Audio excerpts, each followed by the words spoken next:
Until you are disgusted, nothing is going to change. Nothing is going to change until you, my friends, are disgusted with the status quo. And what does that mean? Well, I mean, that's exactly what we're going to be talking about on this podcast today. But I just want you to understand that right now you have been experiencing the results that you've been getting in your sales process because you have settled for the status quo. You have allowed it to reside. You have allowed it to remain. You have been fine with the pool in which you find yourself, and you might not even realize it's a swamp, but you're there, and it's okay. It's the status quo. You're used to it, and you're not yet willing to do anything about it because you're not yet disgusted by it. And therefore, you have received the results that you get in your sales process because of your ability to tolerate the disgust. Now, we're going to talk about in this podcast today how to change these things, to figure out what it actually is that should be disgusting us, and then change that so that you can get the results that you want. Because every single person, myself included, and certainly every single insurance agent out there producing business has some things that need to be disgusting to them but are not. That's what we're going to be talking about in today's episode. Stay tuned.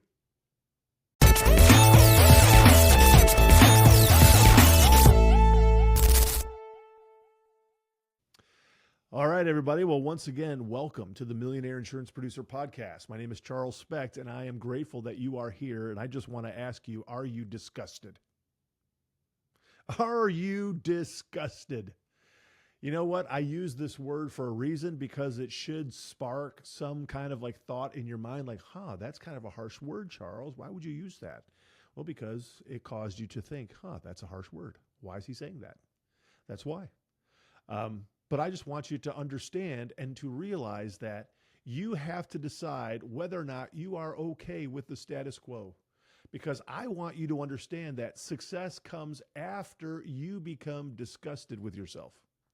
Success comes after you become disgusted with yourself. Success. We're talking about sales. We're talking about sales success. Sales success comes after you become disgusted with yourself. Disgust, well, you can change that if you don't like it. You might say that you're tired of tolerating the status quo, whatever it is, and it's yourself. And we're even going to talk about changing the word yourself. But it's the idea that, my friends, you, listen to me, you loyal listeners of the Millionaire Insurance Producer Podcast, you have not got the results that you want yet or that you're trying to achieve or that you hope for yourself because you haven't yet become so disgusted with the status quo of what you're doing in a certain segment of your life that you are unwilling to actually do something different. That's where you're at. Every single one of us has this issue. And when I talk about yourself, I want to break it down, maybe create buckets. There are certain buckets of things that you do in the sales process that may be some pretty big, significant buckets. Things like how much time out of the week do you actually prospect? We'll call that a bucket. Are you disgusted with that number yet? Is that number not enough? Maybe you're working 40, 45 hours a week, but you only allot yourself 8 hours a day 8 hours a week to actually prospect. And therefore you're not getting the result. You might have 17 hours to be able to prospect, but you're only allotting maybe a small number of it, a small percentage, half even, to prospect. And therefore, you're probably only hitting about 50% of the actual commission that you want. You could probably double your personal take-home income if you were willing and disgusted with the current situation. That's what we're talking about. Maybe another bucket is that you're sort of stuck with the problem of indecision. You can't make a decision. There's too many options there. Should I do this? Should I go after this type of business? Should I change my sales process over here? Too many thoughts, too many things that are like squirrel syndrome, and you can't actually decide. Or maybe you're the other side of that, where there's too many choices, and every time something comes up, you go after it, and therefore you abandon what you've been doing, and it hasn't even allowed to mature and get the results yet. But now you're going after something else, and that's your bucket. You just keep going after the new shiny object, and therefore you're hindering your own sales success. Are you disgusted with that yet?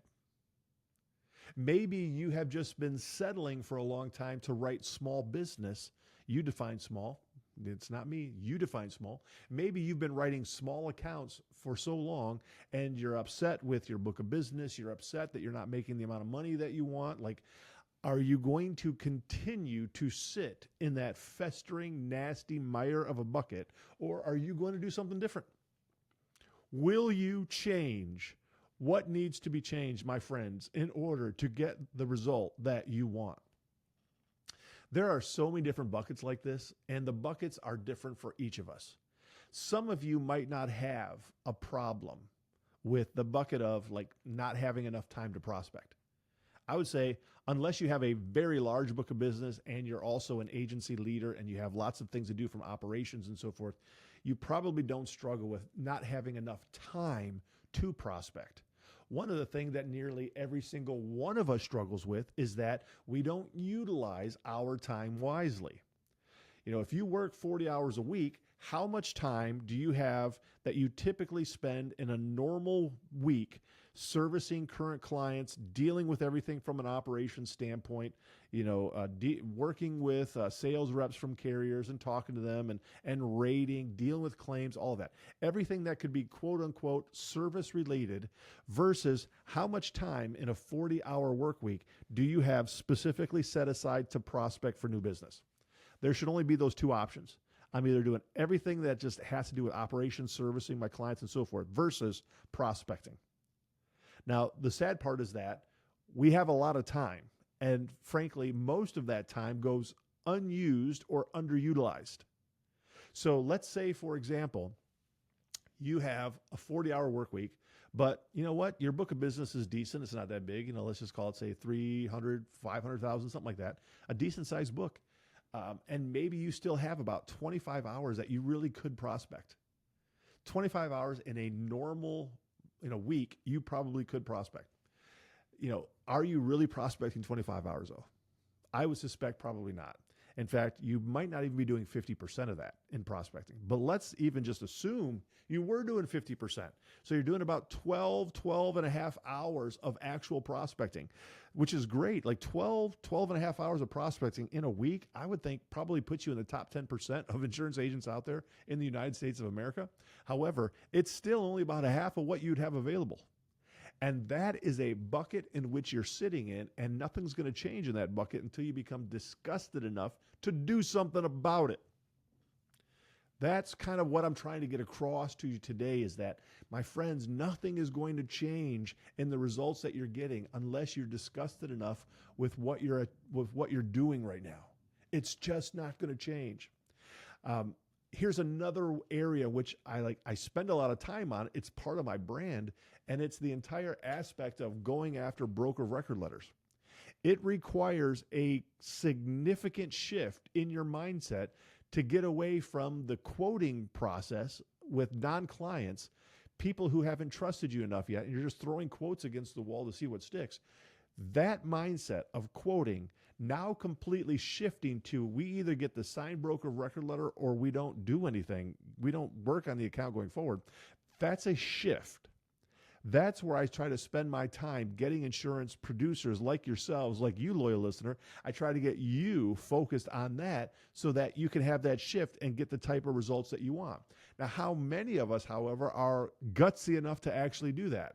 That's the issue, is that if you're still struggling making that transition and that shift to broker record letter only, we only offer quotes to current clients. We only go through the process with people who have given us the signed broker record letter or they're a current client of ours. We only do that. For non-clients, for people who don't give us the markets we want, we don't go through a quoting process. That's a gutsy move, but imagine how that might positively impact your book of business. Imagine how much time in your life you might get back instead of wasting your time and your team's time spending all of this gathering loss runs, gathering data, doing the census, putting everything into the system, all of that. Imagine how much of your life you would get back, how much of a better lifestyle you would enjoy as an insurance producer if you just didn't quote for non-clients anymore.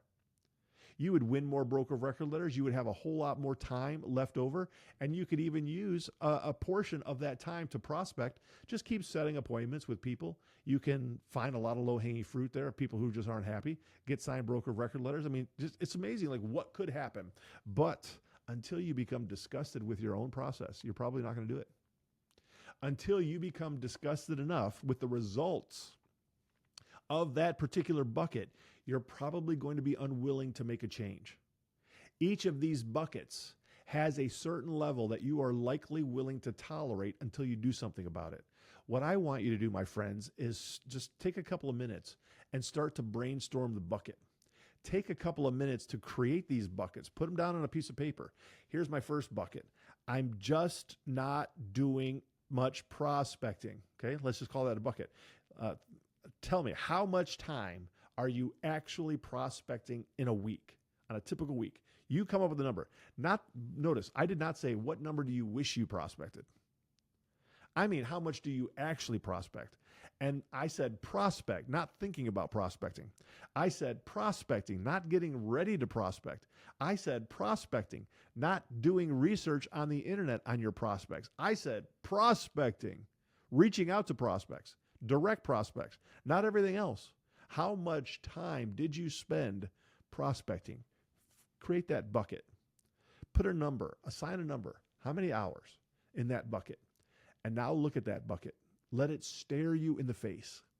And then ask yourself, I'll use it myself, Charles, is that bucket, that number of hours, an acceptable number to me?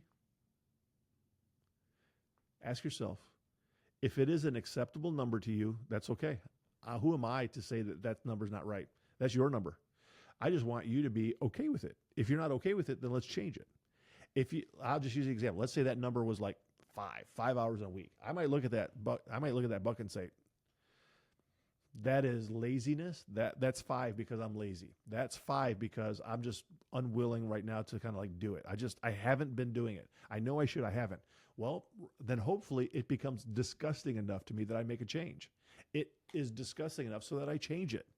That's what you have to do, my friends, for each of these buckets. Figure out all the major areas that are like big hurdles. It's like a stop in the funnel. Something is slowing you down from not getting the result that you want. And then you need to, however, specify.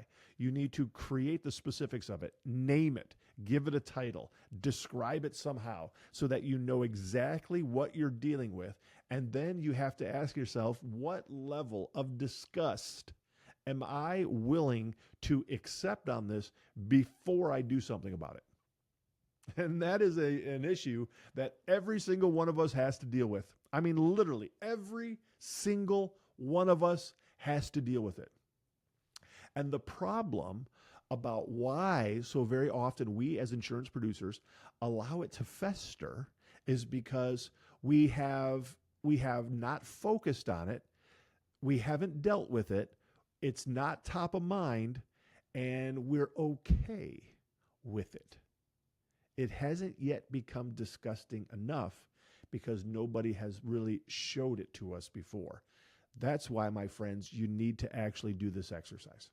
You need to do this exercise. Just about an hour before I'm recording this now, I met with my mastermind. And I think on the mastermind call today, we had 13, maybe 14 producers on. And we were just sort of talking about issues like this. And I was going through the conversation with them. And I said, look, here's something that is funny, interesting. We sort of like, somebody puts together a resume. They are usually trying to describe themselves. And they might bullet point and say, I'm a self-starter. I'm self-motivated. It's like, okay, yeah, like that sounds good. But really, are you? Like, usually we're really not. We would like to think we are. We're just usually not. Usually, we're not self-motivated. We're not a self-starter. There's usually another outside force or entity that is sort of motivating us to do something. In other words, you owe insurance, on your auto so that you can drive your auto. So I have to have a job so that I can pay my premium so that I can drive my car. Therefore, I need to get a job. I go out and I look for a job. Why? Because it's an outside influence that's pushed me. I've got bills. Those bills need to be paid. And so it causes me to do something. You might have an agency principal over you that sort of was forcing you to write business, but they don't do it anymore because now they're pretty happy with what you built. And so you have pulled back. Maybe you have like children and a spouse and they like to eat, and those kids like to wear clothes when they go to school and they want to go to college and so forth. And so are these outside influences that push you. They push you, they motivate you to start doing something that you need to do. And so you prospect because you got to bring in new business so that you've got money to spend. Okay? So there are these outside influences, my friends, that get you doing something. They get you started. But eventually, that kind of starts to slow down. The need isn't so loud anymore. You don't hear it anymore. And so you start to pause. You get on cruise control. You don't even see it anymore. Therefore, you're not prospecting maybe like you used to because it's not that big of an issue any longer. In other words, you haven't realized how disgusting your situation is. You don't realize that you are in a bucket of excrement and there is only the only thing that can change it is if you change it. Like we just don't see it. It hasn't become disgusting enough. Now, once that outside entity influence is no longer sort of pushing you to accelerate, is no longer pushing you to level up, you now have to truly become a self-starter. Now we really start to see if you are self-motivated. Now we really start to see if you are willing to do something yourself. And I want to put a little parenthesis around this, a bit of an asterisk, that one of the beautiful things, my friends, about being in the insurance business is that you get to build what you want to build. Isn't that cool? You get to build what you want to build. But I'm asking you, are you actually building what you want to build? Or are you just settling right now for the status quo? Settling right now because this is how we always did it. This is how I built it, and so this is how I'm going to do it. I just haven't changed. Isn't it interesting that we do that? Like we don't stop, like in some of the most important things in our lives. And by the way, this isn't just about sales. We deal with this kind of stuff in every aspect, every segment of our lives. Like, are you disgusted enough with your diet so that you'll finally change? And by that, I mean, like, look, we each look in the mirror. Are you disgusted enough by what you see so that you do something about it? Are you disgusted enough by the way your body is so that you'll actually start to exercise? Every single one of us. Why do people start to eat better and start to exercise? Because they get disgusted with what they saw. Are you disgusted with what's happening in your relationships with your spouse or something like that? Like you're probably not going to change until you realize how disgusting you are, disgusted with it. It's like that with every single aspect of our lives. I'm just focused right now on sales, on selling and prospecting and so forth. But these are just issues that you have to deal with. An outside influence can push you only up to a certain point. You have to be self-motivated, and you will not be self-motivated until you become disgusted enough with the process. As you're thinking about all of these different buckets, it's like, are you willing to do the work? Here's a bucket. This size of account, whatever size of the account is that you're writing, is that size of the account really what you want to write, or is it just what you have written? And are you disgusted enough to the point at which you now start to prospect bigger? You won't make a big change to prospect bigger accounts, significantly bigger accounts, until you're disgusted enough with what you have built so far. Period. And frankly, it's hard to level up and start writing bigger accounts. Why? Because you don't have any big account. You don't have the bigger accounts on your prospect list. You just have whatever it used to be that you were prospecting. And so if you want to significantly level up the size of the account that you're going to write, it causes you are forced to scrap the old list and create a new list of the size of the accounts that you want to work on. And guess what? Most people are unwilling to do that. Therefore, they settle for the mediocre. They settle for the status quo because they're not disgusted enough to do something different. That's what we're talking about. That's a major difference between someone who builds $1 million book of business versus somebody who settles for a $300,000 book of business. How disgusted are you with your buckets? Everybody's buckets are different, my friend. Everybody's buckets are different. And everybody has a different level of disgust in each of those buckets. I have my buckets and my own level of disgust with each of them that I'm willing to tolerate, and so do you. And they are in every aspect of life: sales, relationship, diet, fitness, everything. The quality of the style of clothes that you wear, like literally everything. What car do you drive? Why? Like everything. Everything is a bucket. And either we are disgusted with it and just settle, or we do something about it. We change. What needs to change, my friends, in your sales process so that you can build a $1 million or more book of business? What needs to change in your prospecting approach so that you can win more signed broker of record letters? What needs to change in how you run a first appointment with a prospect so that you are well positioned at the end of the meeting to ask for the signed broker of record letter and actually get it? What are you willing to change in that process? What are you willing to change in your messaging so that you can set more appointments? What are you willing to actually change in regards to the carriers that you focus on in order to write more business? What are you willing to change in regards to the types of accounts that you go after, your micro niche? Are you actually going after the type of business that you want, or is it just like, this is what I've always done? In other words, even thinking about the servicing aspect, we talked about this in my mastermind earlier. Like, of all the different types of businesses that you could choose to go after, why do you go after what you go after right now? I personally, if I was to ever sell insurance again, I would not choose to go after something that had a lot of service attached to it. In fact, I would likely spend my time going after something that doesn't have a lot of service attached to it, almost nothing attached to it for service. It's just relationship building. I just maintain the relationship. I want to do that. Why? Because back when I was a producer for 10 years and focused on construction, and I haven't even talked about like standard market versus surplus lines. I would only do standard market, not surplus lines anymore. I mean, I do love surplus lines. Don't get me wrong. But I'm just saying, for me today, like, this is how I would do it. I wouldn't do surplus lines anymore.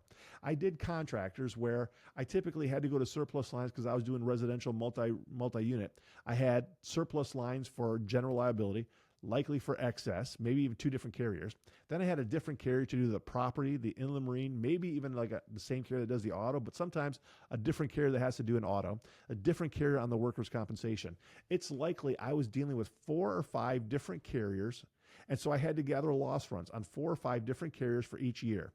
Each carrier wants 5 years of loss runs. And so those accounts move their policies around. So I probably have to gather loss runs on 15 to 20 different carriers over the course of those 5 years. Like, how much of my life did I waste gathering loss runs on all this stuff?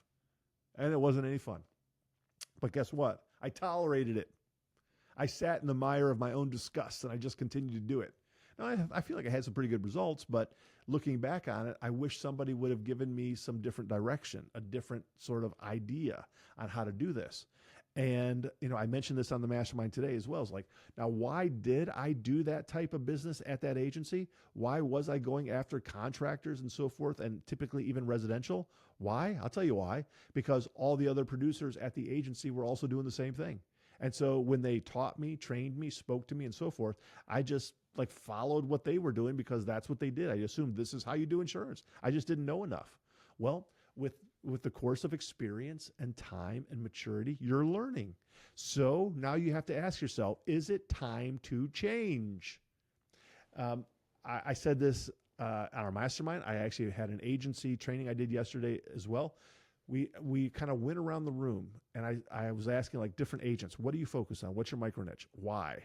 Why'd you pick that?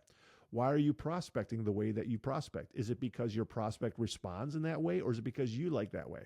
Like, are you going to change that? Like, you got to change it in order to get the results that you want. But I really wanted just to focus on like the way that they prospected. And so I was asking agents who had been in the business for a while, had a seasoned book. It's like, how did you actually start prospecting? The main agency principal said, well, when I started, I was just doing walk-in visits. Like, I just went around, and I went into your place of business. And I said, well, how do you do it now? And he said, basically, like, now it's like referral. Like, somebody just refers me in, a center of influence or something like that, like, refers me in, and that's how I do it now. I said, I suspect so. In fact, I would say most likely agents who have a larger book of business probably get a lot more referral business, and so they lean on that. It happens. And I think this is a beautiful thing about really staying in for the long term. And I said, that's normal. I expected that answer, but notice how it changed. Like, it changed because you changed.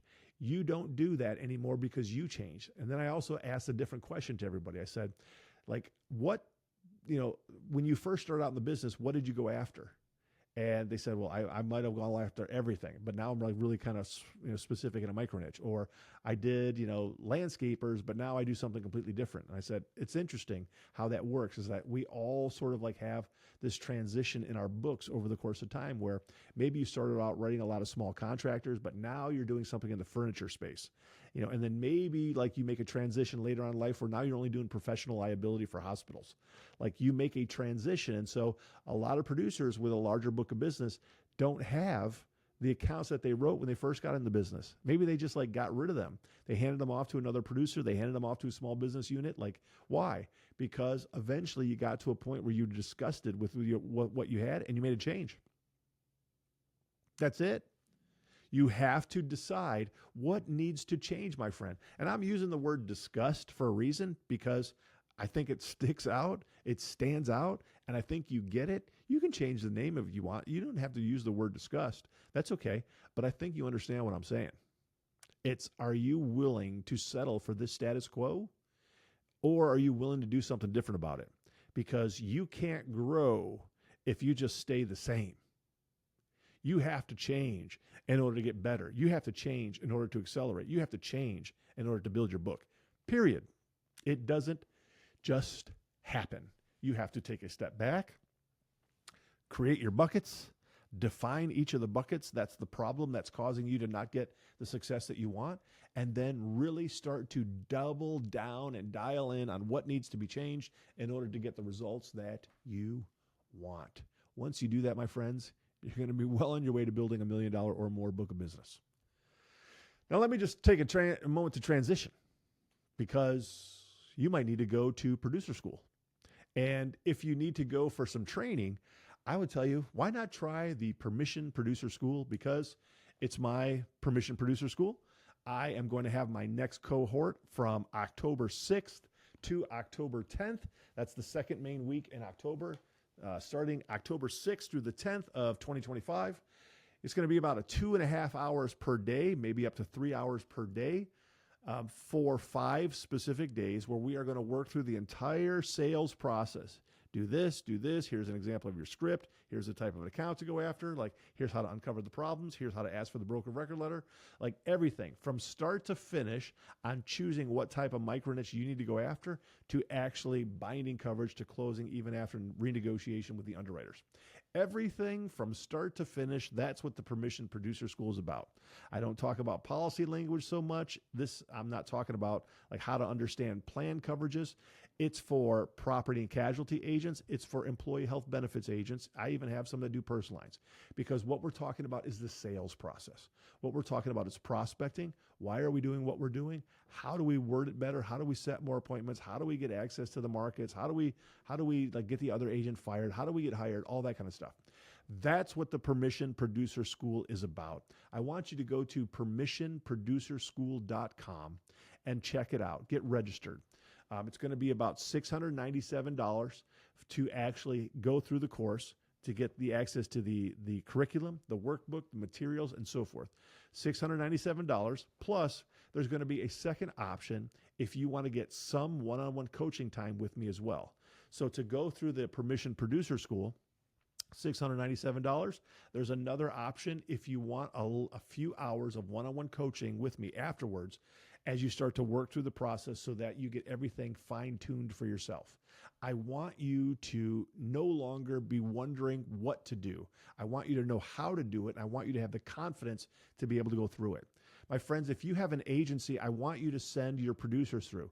Definitely new producers. Send producers through it who maybe have been sitting on cruise control for a little while. Anybody who's trying to figure out how to get more signed broker record letters and so forth. The Permission Producer School, October 6th through October 10th, about 2.5 hours per day. Go to permissionproducerschool.com to learn more about it.